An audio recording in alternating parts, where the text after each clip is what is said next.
हजारो रुपये किमतीच्या गिअर असलेल्या भारी भारी सायकल्स हेरायच्या, त्या चोरायच्या आणि OLX वर जाहिरात टाकून विकायचा फंडा पुण्यातील वारजे भागातील सुशिक्षित चोरट्यांनी अवलंबल्याचा आश्चर्यजनक प्रकार पाहायला मिळाला आहे। त्यांच्याकडून लाखो रुपये किमतीच्या तब्बल 30 नामांकित ब्रँडच्या विथ गिअर्स असलेल्या सायकल्स वारजे पोलिसांच्या पथकाकडून जप्त करण्यात आल्या।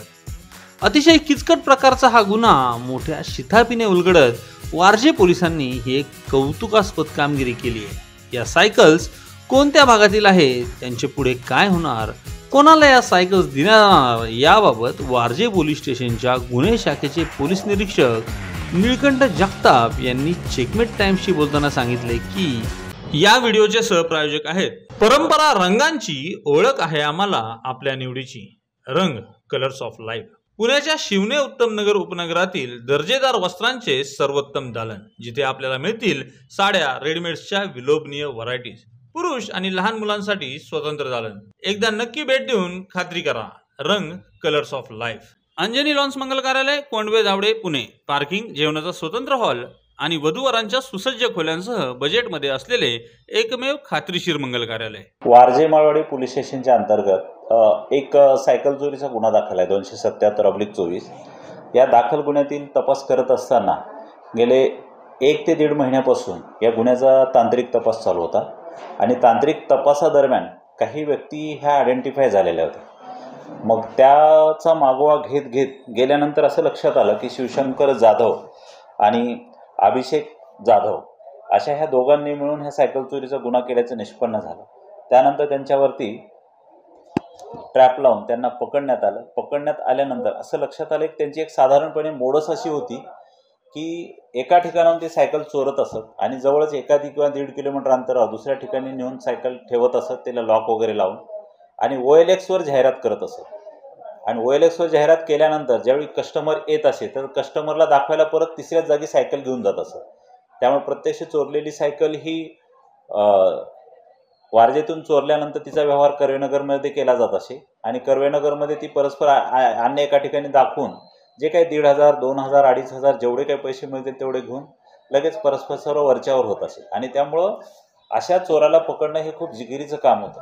आणि सायकलीसोबत एक लहान मुलांची एक विशेष अटॅचमेंट असते, त्यामुळे वरिष्ठांचं याच्यावर खूप लक्ष होतं।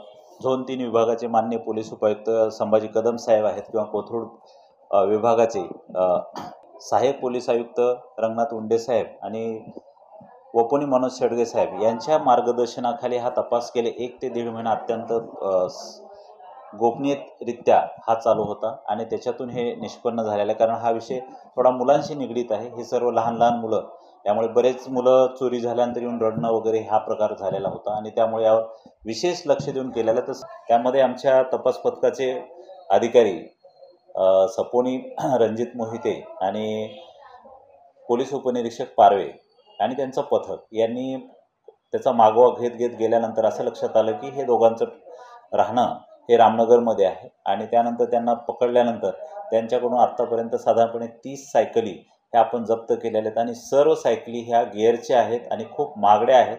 आणि त्यामुळे वारजे माळवाडी पोलिसांच्या तर्फे सर्व नागरिकांना आवाहन करण्यात येत आहे की वारजे माळवाडी, सिंहगड रोड, कोथरूड, अलंकार साधारणपणे या पोलीस स्टेशनच्या हद्दीतील या सायकली असल्याचं निष्पन्न होत आहे। तर ज्या कोणत्या नागरिकांच्या त्या सायकली असतील तर त्यांनी त्या सायकलींची जी खरेदीची पावती आहे ती पावती वगैरे दाखवून पोलीस उपनिरीक्षक पारवे यांच्याशी संपर्क साधून आपापल्या सायकली घेऊन जाव्यात असं वारजे माळवाडी पोलीस स्टेशनच्या वतीनं आवाहन आम्ही सर्वांना करत आहोत। तर आत्तापर्यंत 30 सायकली ह्या जप्त करण्यात आलेल्या आहेत। तपास कसा केला, काय साधारण कुठे या सायकली विकल्या गेल्या होत्या, कुठून रिकव्हर करण्यात आल्या, काय?